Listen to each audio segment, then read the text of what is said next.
আপনাদের কি জানতে ইচ্ছে করে যে গলব্লাডার অপারেশনটা কখন শুরু হয়েছিল? কে করেছিলেন? কিভাবে হয়েছিল প্রথম অপারেশনটি? আজকে আমরা শল্য চিকিৎসা মানে সার্জারির একটা সোনালি অধ্যায় নিয়ে আলোচনা করব। সেটা হলো পিত্তথলির পাথরের অপারেশন বা গলব্লাডার স্টোন সার্জারি। ছোট সার্জারি, এমন কিছু বড় সার্জারি সেটা নয়। শতাব্দী ধরে কোটি কোটি মানুষের যন্ত্রণামুক্ত করার এই যে শল্য চিকিৎসা, এটা কিন্তু একদিনে হয়ে যায়নি। এটা ধীরে ধীরে হয়েছে বিভিন্ন পরীক্ষা নিরীক্ষা মাধ্যমে। গলব্লাডার স্টোনের যে সমস্যাটা, এটা কিন্তু নতুন সমস্যা নয়। মিশরের মমির মধ্যেও কিন্তু গলব্লাডার স্টোন পাওয়া গেছে। তার মানে এটা সভ্যতার শুরু থেকেই এই সমস্যাটা মানুষের হয়ে আসছে। তাহলে আগে ওই সময়ে কি চিকিৎসা হতো? ওই সময় শুধু ব্যথা কমার জন্য ওষুধ দেয়া হতো, আর কিছু ছিল না। এরপরে কোনো একজন সার্জনের মাথায় এলো যে পাথর যেহেতু পেটের ভিতর হয়েছে, তাহলে পাথরগুলো কেটে বের করা হোক। তো এটা করতে গিয়ে অনেক রোগী মারা যেত এবং পাথর আবার হয়ে যেত। সুতরাং বুঝতেই পারছেন যে এই অপারেশনটার এই যে অস্ত্রোপচার পদ্ধতিটি, এটা ঠিক পারফেক্ট ছিল না। এই পুরনো ধারায় প্রথম বৈপ্লবিক পরিবর্তন আনেন জার্মানির ডাক্তার কার্ল ল্যাঙ্গেনবাখ। 1982 সালের 15 জুলাই বার্লিনে তিনি প্রথম পেট কেটে পিত্তথলি এবং পাথর শুদ্ধ বের করেন, যাকে আমরা বলি ওপেন কলিসিস্টেক্টমি।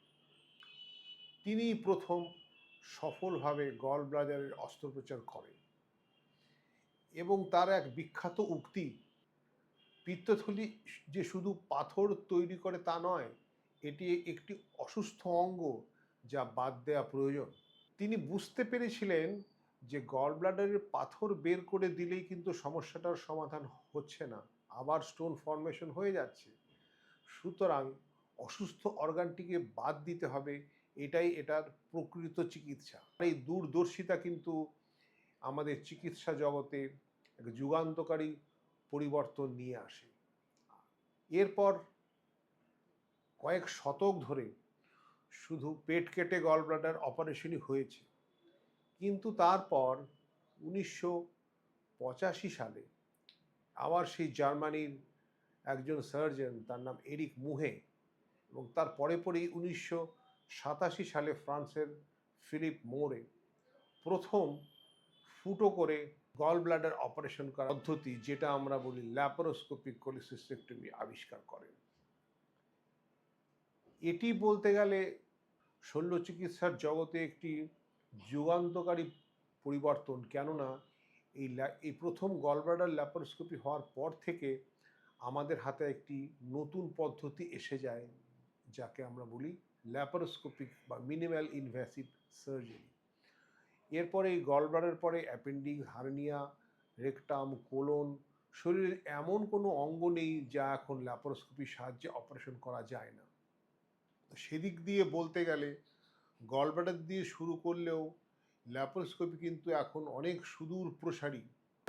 আগে যে অস্ত্রোপচারের জন্য রোগীকে 10-12 দিন শুয়ে থাকতে হতো, ব্যথা, ব্লিডিং, ইনফেকশন, সেলাই পেকে যাওয়া, এই সমস্ত, এরপরও হার্নিয়া, এই সমস্ত সমস্যা ভোগ করতে হতো, তার বদলি শুধু 4টে ছোট ফুটো দিয়ে অপারেশন করে দিয়ে যে এটা যে কত বড় একটা পরিবর্তন হলো আমাদের চিকিৎসা জগতে, সেটা বলাই বাহুল্য।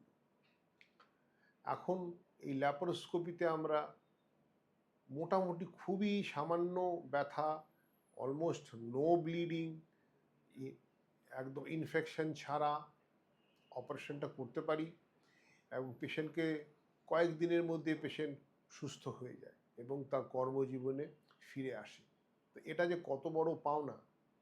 তবে এখন এই একবিংশ শতাব্দীতে এখন ল্যাপারোস্কোপির সাথে এসে গেছে রোবোটিক সার্জারি। যদিও গল ব্লাডারে রোবোটিক সার্জারির কথা আমি খুব একটা সাজেস্ট করি না, কিন্তু রোবোটিক সার্জারির যে স্পেশাল কয়েকটি জিনিস আছে সেটা তো মানতেই হবে। যেমন 3 ডাইমেনশনের ভিজুয়ালাইজেশন, মানে ত্রিমাত্রিক দৃষ্টি, নিখুঁতভাবে জিনিসটাকে দেখা যায় এবং নিখুঁতভাবে সূক্ষ্মভাবে অপারেশনটা করা যায়, যদি অনেকখানি কাটা চেরা বা সেলাই করার ব্যাপার থাকে। তাই 1882 সালের কার্ল ল্যাঙ্গেনবাকের সেই যুগান্তকারী আবিষ্কারের পর থেকে চিকিৎসা পদ্ধতি যেভাবে দ্রুত গতিতে এগিয়ে এসেছে, উন্নত হয়েছে, তার কারণ কিন্তু মানবজাতির মেধা, নতুন জিনিস জানার কৌতূহল এবং সবশেষে রোগীর কষ্ট লাঘব করার জন্য চেষ্টা। আশা করি আজকের এই ভিডিওটি আপনাদের ভালো লাগলো। সময় দেওয়ার জন্য ধন্যবাদ। নমস্কার।